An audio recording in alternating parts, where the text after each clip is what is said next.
Hello, a very good afternoon. Now, when you think of a career in horticulture, what do you see? This is exactly what we're going to be picking up today with our guest, who we're going to be coming to a little bit later on in the introduction. So welcome to the We Are Careers show. As always, your fortnightly taster of all the goings on within the career development sector and CPD that you can use as part of your development as a careers professional. On top of all of that, we also bring you the latest news from the CDI and wider career sphere or careers community, and of course, some shout outs to members of our RCDP community. So my name is Chris Webb. For those who haven't met me before, I'm a higher education careers professional and member of the CDI. I'm joined, as always, by my fantastic co-host, Sabiha. So, Sabiha, how are you doing today? Having a good middle of the week so far? I am. Thanks, Chris, and welcome everybody for joining us. For those of you that are watching live, welcome. Let us know which part of the world that you are watching us from right now. Drop that in the comments feature, and alternatively, if you're watching on the replay, again, please do use that comments feature and let us know what was the number one takeaway that you got from today's show and our amazing guest Sarah today. And we're going to be introducing Sarah very shortly. I'm known as Meet Sabiha. I work internationally, helping young professionals get unstuck and get into career flow without the stress. And I'm also the creator of the I Am Thriving Career Coaching Program, where I teach international coaches how to help their clients create even more powerful transformations without wasting time on resources and tools that don't work. As Chris mentioned, we love celebrating our newest members of the CDI community, and today is no different. And FYI, if you haven't already subscribed, hit that subscribe button on whatever platform that you're watching us on. And if you're watching on YouTube, hit that bell button so that you get regular reminders so that you never miss any of these fabulous shows. And I highly encourage those of you that are watching right now to, drop a clapping emoji and let's welcome and let's sort of kind of celebrate our newest members. Now, why do we like to celebrate our newest RCDP members of the CDI community? Well, number one, we're a friendly bunch here, but two, also as well, there is power in the collective, in the community, and networking and meeting our fellow sort of kind of colleagues in whatever sphere of career development professionals that you're doing. So if you see a colleague's name or a friend's name, tag them, let them know that we're celebrating them. And as always, we want to welcome and say congratulations for joining the community and becoming an RCDP. So who are we celebrating today? So number one, we're going to start with Victoria, Vicky Spence, Catherine Davis, Alexandra Rose, Carol Hyatt, Charlotte Dobson, Holly Ball, Sharon Doe, and Sinead Brady. Welcome and congratulations. Now, Chris said, today we're going to be talking about horticulture and what a career in horticulture looks like. Perhaps you're working with clients right now, your client group that you're working with right now, who perhaps maybe have an interest. And so today we are joined by the fabulous Sarah Owen-Hughes. Welcome, Sarah. Thank you for joining us. Thank you for inviting me. You are welcome. Now, Sarah, I believe that you have been a horticultural professional for over 20 years. Is that right? Have I got that right? Absolutely. But I was a career changer. So I worked in business management after a degree in English and French. And it didn't ever occur to me that I could have a career in horticulture. And I've been thriving and loving the industry ever since. And so tell us a little bit about what that journey has looked like, Sarah, for you when you made that career change. What kind of things have you done in your career so far? Well, I started off with my degree, and because I studied French, I went out to France and worked for travel companies and taught English in schools. I moved back to the UK and took up operations management in London for various large health club chains and adventure sports companies. But there was never anything that really sung to me. I did it because I thought that's what you did when you got a degree. It didn't really occur to me that I could do something that really made me feel better about myself as well. And when we moved back up to Yorkshire, we moved back home, my partner and I, and somebody had said to me, actually, the HR manager at the company I was leaving said, you're actually really good at growing plants. Have you thought about that as a career? And my perception was the same as a lot of people's, is that it's low skilled and it's for people with low academic ability. And it couldn't be further from the truth. So while we were looking for a permanent base, I requalified as a garden designer and started designing gardens and working as a consultant, going into people's gardens and problem solving. what's the problem with your space? What do you want to achieve with this space? How can we achieve it with your budget and your knowledge and passion for plants? If you don't like plants at all, how do we work around that? And from there, I carried on studying as we had a family, carried on doing the RHS qualifications, which are fantastic access level qualifications for adults. And they go right up to what the RHS call a master's level in horticulture. And then I put my hand up too many times in class and was asked to cover a couple of lessons. And before I knew it, I had a postgrad and I was lecturing. And it developed year on year. So I'd be teaching anything from preschool children at RHS Gardens at Harlow Carr, all the way up to degree level students in sports turf, horticulture, arboriculture, and landscape and garden management. And I left teaching after 15 years, a couple of years ago, because I wanted to get back into the industry and apply some of the knowledge that I was learning with my continual professional development. And for the past 2 years, I've been working in 20 acres of commercial glasshouses as a biocontroller. So I release lots of small biological pests, or not pests, they're friendly, lots of insects into the crops to control pest and diseases within all of the plants that we grow. Wow. I know. Wow. Exactly. Go on, Chris. Uniquely placed to kind of really tackle today's topic, which I think, we've kind of broadly sort of talked about demystifying the idea of sort of careers in horticulture, which I think perhaps is maybe even too broad for half an hour, but let's see how we get on. I mean, I think one thing that you kind of mentioned there leads us really nicely into our first point, which is people tend to have, as you've said, this kind of perception of what they imagine the horticulture industry to look like, or even that there is a singular horticulture industry. But I suppose, what does that actually look like in practice? What do people need to know about horticulture as a sector, and just how diverse are we talking? It's an absolutely immense sector that isn't particularly well connected in some ways. There are lots and lots of organisations that represent different elements, and there's no sort of one umbrella organisation. I think quite often people perceive the RHS as the main organisation in the UK, and certainly if you have an RHS qualification, you can travel the world with it because it's recognised as being royal and of a very high standard. And that's absolutely fantastic, particularly for adult career changers or really keen gardeners who just want to take it further. And you can do those classes at night school or on day release or even distance learning. But it doesn't even begin to cover things like commercial horticulture, like I'm in glasshouses, horticultural research and science. We're the people who are trying to grow better crops. We're trying to grow medicines to help keep people alive. And there's a huge amount of high-end science in horticulture. But by the same token, there's also a real place for somebody who just knows how to prune things and who can mow the grass for you. So there's a huge range, and you could be climbing trees, you could be just growing turf to that height. I've had former students are now turf managers in huge international Premiership football grounds. Lead somebody, York something. There's an immense range, and the joy of it is because it's such a vast industry, you can move quite easily between different elements of it without a huge amount of expense or specialist training for a lot of it.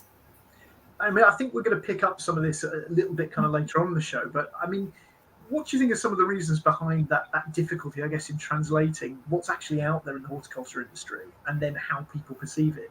Because from what you've said there, it's not just kind of about young people breaking into industry, but career changes, as you mentioned earlier, and a lot of kind of, I guess, maneuverability once you're actually in the sector itself. So where do you feel there's kind of that missing line of communication, or where is that sort of falling down?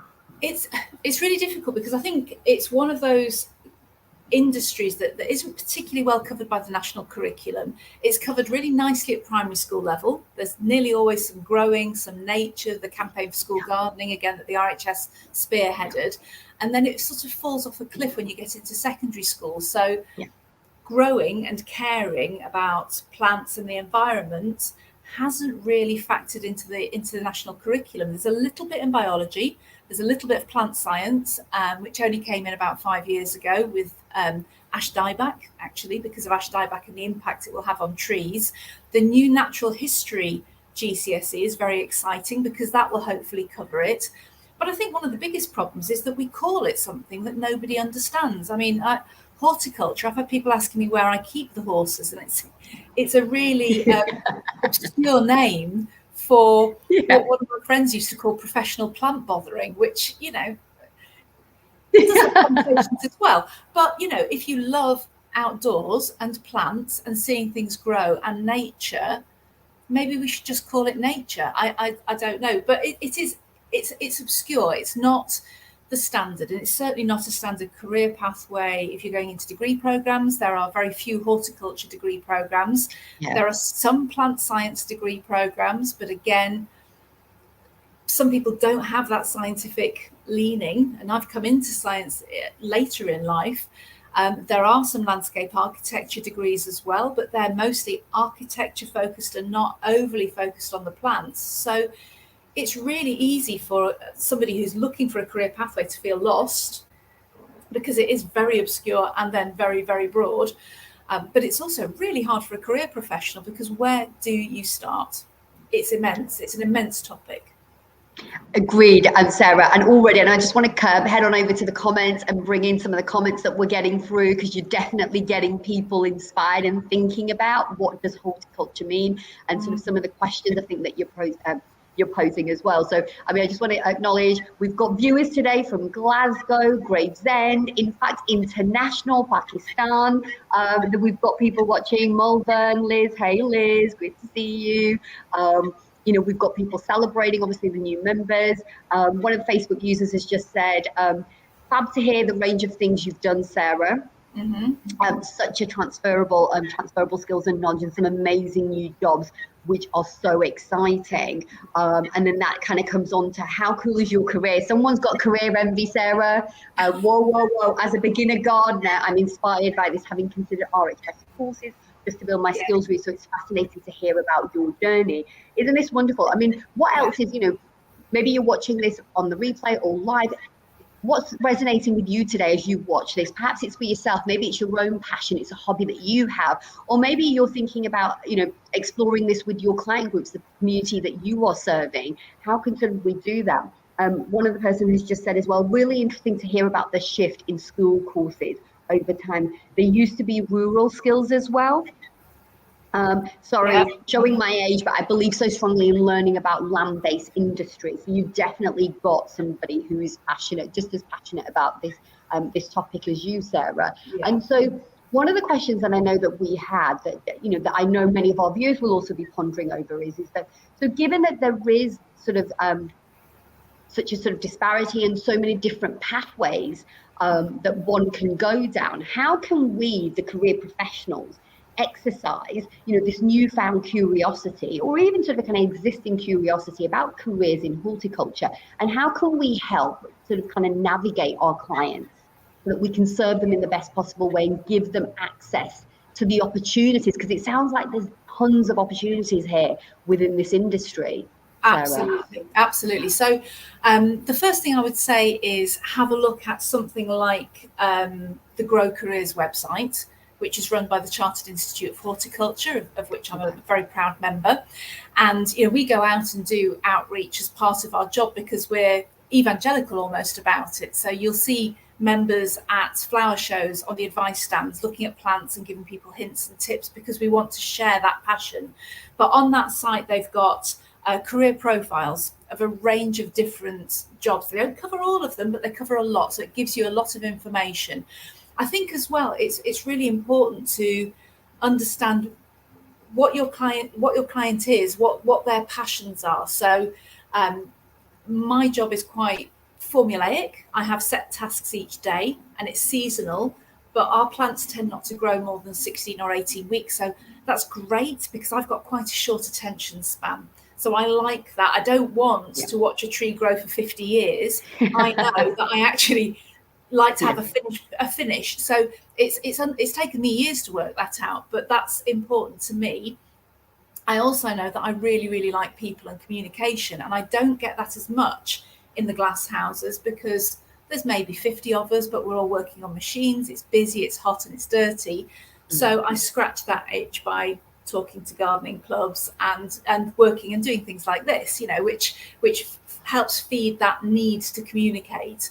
But some people like to work on their own, and there are plenty of jobs within horticulture that really suit sole workers. I've worked with a lot of ex-military before, particularly in arboriculture, where you're in really small teams of 2 or 3, very high trust industry, and it's particularly well suited to people who may be recovering from some of their experiences in the military.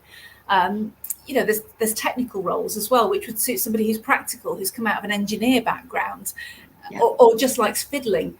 There's lots of technology going on around us. We've got drones and lots of mapping technology and automated irrigation. So for somebody who's fidgeting in a classroom and is constantly taking their pen to pieces and putting it back together again and driving the teacher mad, that would be somebody I would be talking to and investigating and channeling them towards an engineering problem-solving type role.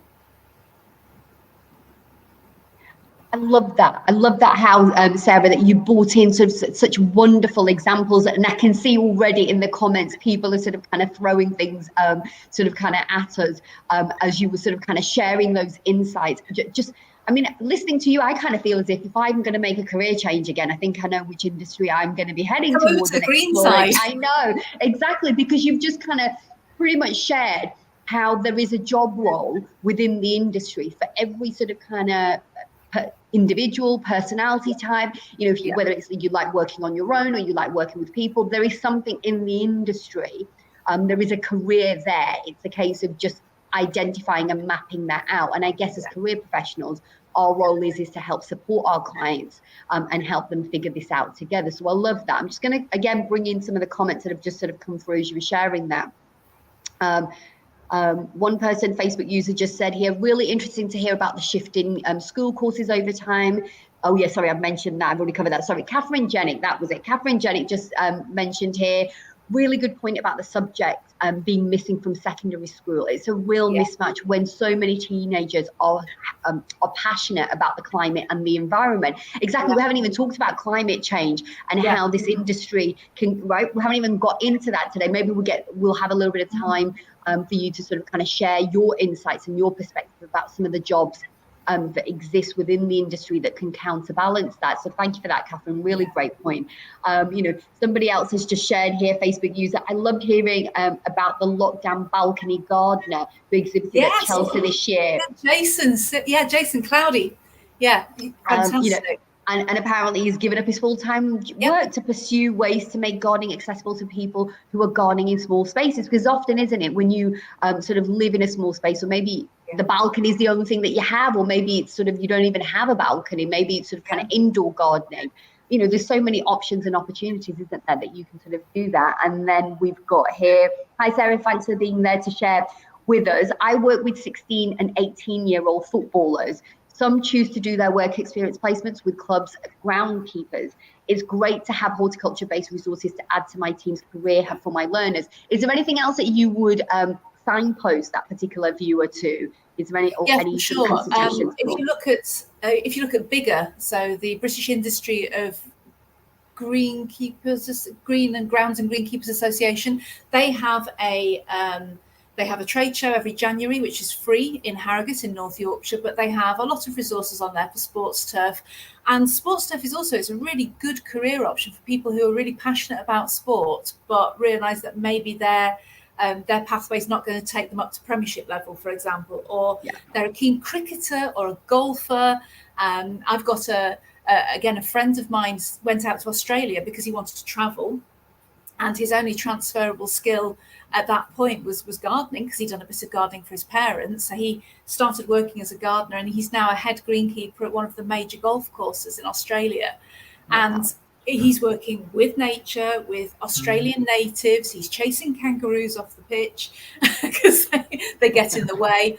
But he's working with the local arboretum to plant Australian native trees to make the golf course an actual haven for wildlife. So, how amazing is that, to leave home at 18, 19 and go, I'm going to go traveling, and to find your place And with the best will in the world, no careers advisor would have ever found that for him. He landed there, but how amazing that he's found that. Well, as you say, Sarah, it's those hidden, kind of professions sometimes, isn't it? Because it was interesting when you mentioned about the golf, that I know at the moment the R&A, the Royal and Ancient, who kind of oversee the body of golf in the UK, they are having a real recruitment crisis, or they're looking to increase kind of who they get into the golf sector. So it's these kind of, connecting these dots together, as Sabiha mentioned, that obviously is so important for our kind of career professional community. But often, as you say, so difficult when you don't have that knowledge or that information. And we have a massive international shortage of skilled horticulturists at every level, across every element of the industry. So generally, if you're working with 16 to 18-year-olds and they've gone and worked at a local golf course or a cricket pitch, or they've gone and worked in a local market garden, or they've done a bit of garden maintenance, they will get snapped up really quickly. The practical hands-on learners, if they want to do garden landscaping, which can be more lucrative than straightforward building because it's a real specialism, it's a niche. Again, you will be snapped up, and you can travel the world with it because it's hugely portable and it's hugely desirable. Love that. And I just want to come in. Sorry, Chris. I think have we got time, Chris, to get put in a question for Sarah? There's one that's just kind of come through. We could probably get one question in. One question in. Okay. All right. So I'm going to go. So Vic just said thank you. So that was the lady that was asking about what she could do for her students. So she's real grateful. She said she's going to stalk you now on LinkedIn. Look out. Perfect. So look out for her.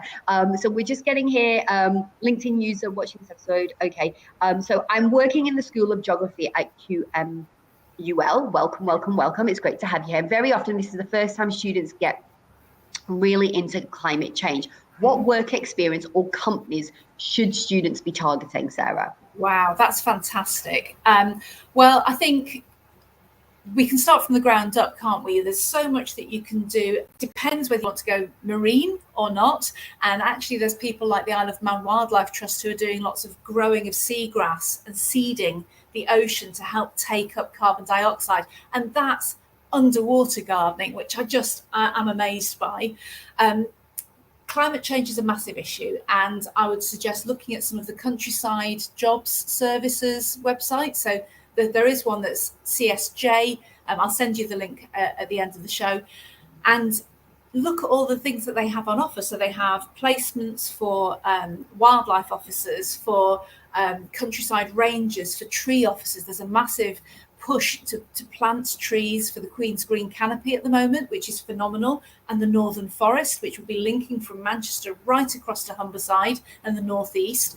That's fantastic. Lots of people want to do that, but who's going to maintain it in 5, 10, 15, 20 years' time? So there's a huge pathway there, an opportunity to do that sort of work as well.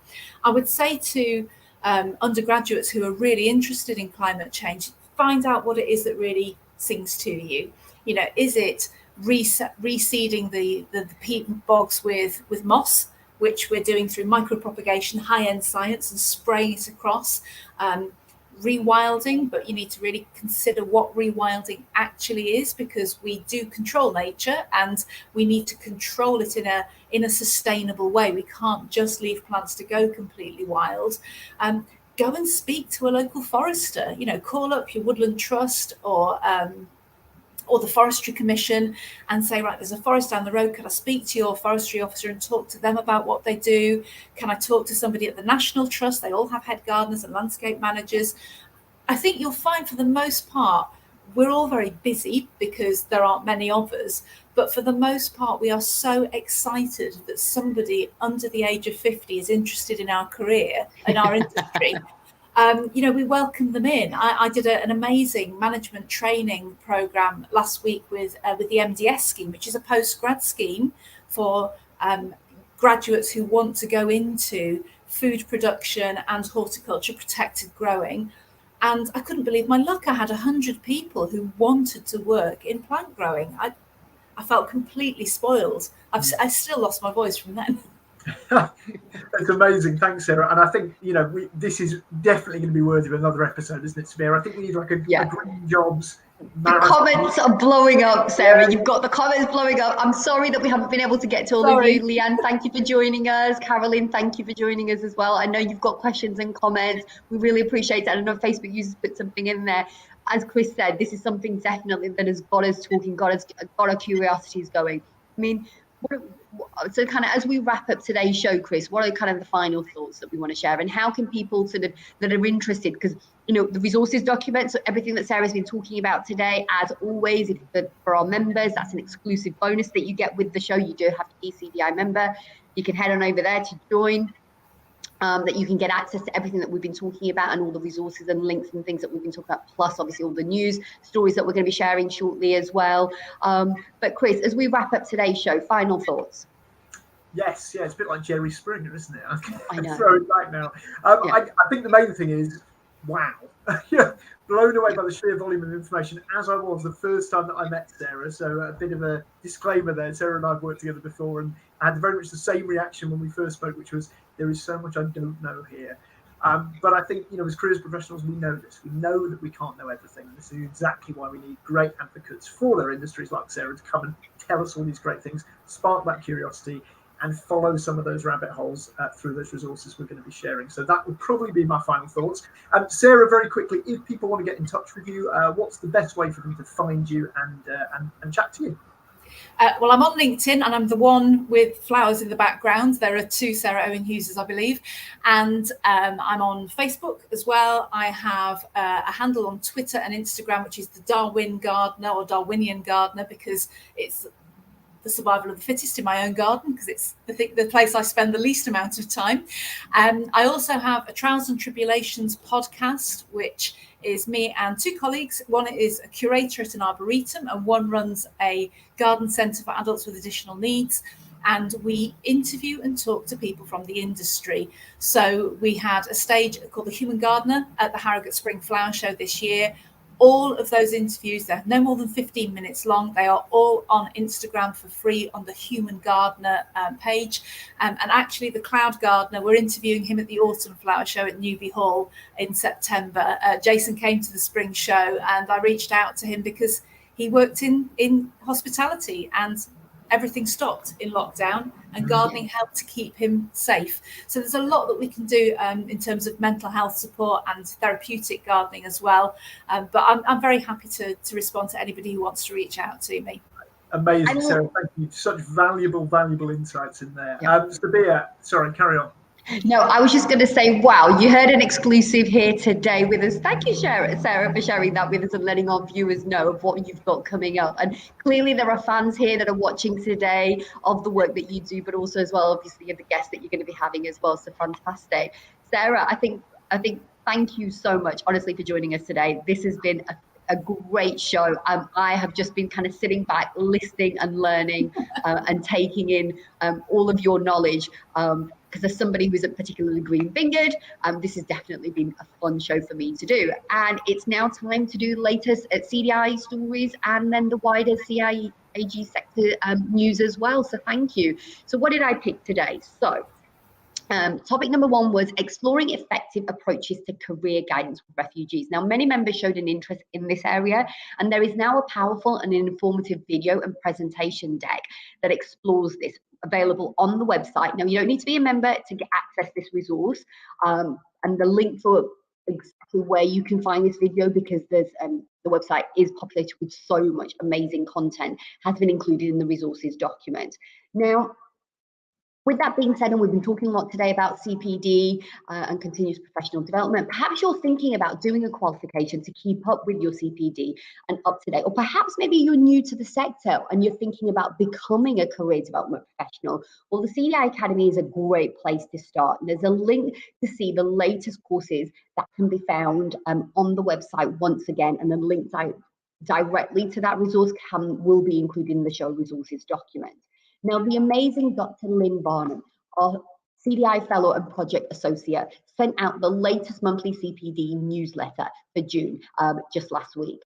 Did you receive it? And if you're sitting here and you're thinking, I'm a member and I'm not getting these emails, contact the CDI, make sure that you're on, you've subscribed to this amazing newsletter that comes out each month, because you will find that as a busy career professional, It can often be a bit challenging, and this newsletter provides great suggestions for CPD activities and provides links so that you can access or book activities quickly. So it allows you to undertake your CPD and meet sort of one of the core principles of the CDI Code of Ethics for all CDI members. And it's particularly if you are a registered career development professional, you've got to do your 25 hours per year requirement. And it's a good reminder because it's a reminding myself as well as sort of kind of sharing this with you. That to keep up to date in the members area, which you can do in the members area. And those are my top 3 CDI stories. Chris, what have you got in the main newsfeed today for us? Yeah, thanks, Sabiha. Yeah, no, loads and loads of stuff in the news this week. Again, I'm going to mention in a second how you can access all of that through the show resources document. But 3 big stories or 3 kind of big links that I'd like to sort of signpost people to this week. The first one is around, I think, quite an important development for those working kind of in the career development space. Talking about digital nomad visas, so countries that are sponsoring 2-year or more kind of visas, some sort of 18 months in length, some a little bit less, where people can go there if they can prove that they're working fully remotely and they've got a certain amount of income. Certain countries, for example, like Portugal or Australia, offering these visas where you can actually go there, live there whilst working remotely. So really, really interesting, and certainly for kind of, I guess, the laptop class, as they're sometimes dubbed. An opportunity, to kind of change maybe how we view our careers. So yeah, worth having a look at that, worth being plugged into those changes. There's a really good podcast that's out from BBC Sounds called Typical, which if people haven't come across, really looks at basically what people's views are on what might be a typical job for so-and-so, or, what people might typically do from this kind of background, or what's typical in this particular sector or whatever, and challenging some of that through kind of data, through statistics. Is really, really interesting. Nice kind of short listen as well. I think only about sort of 30, 45 minutes. And then the final one is an article from Sarah Ellis and Helen Tupper from Amazing If, all about reimagining employee retention, really focusing on this idea of actually, we tend to treat progression as promotion, but actually what if we look at it from a slightly different angle? We look at sideways moves, we look at career experiments as a way both for companies to keep people and for people to actually kind of develop within their own careers as well as individuals. So some really, really great stuff in there. And as I say, all of that is going to be within the show resources document. We've talked about that quite a lot. As Sabiha's mentioned before, the show resources document is something exclusive that we offer to members of the Facebook community of practice. If you look below, you'll see that's how you can kind of find the community of practice. And again, you have to be a CDI member to sign up for that. So if you want to get access to all of those great resources we've talked about today, the news items, you'll find them in the Facebook community of practice. If you're already a CDI member, get yourself in there. If you're not a CDI member yet, what on earth are you waiting for? Get yourself signed up and yeah, come and join us. So that really nicely brings us to the end of today's show. We have run over a little bit, as we so often do, because we do love to talk. We're going to be back in a couple of weeks' time with actually our final show of the series. Yeah. Very, very sad. With a slight change to our previous schedule. So we previously had an episode set up on SEND careers work. Unfortunately, we've had to reschedule that until later in the year. So we're going to be bringing in on Wednesday, the 20th of July at 12, our We Are Careers end of season special with a variety of different things, but a pick and mix bag of great stuff to end the series with. So I think all that remains to be said is thank you very much for everyone for joining us today. Huge thank you to Sarah. Thank you so much for coming today. Your wave. And as always, massive thanks to those of you watching at home, and a huge thank you to my fantastic host, Sabiha. And we'll see you all in 2 weeks' time. Take care. Bye. Bye.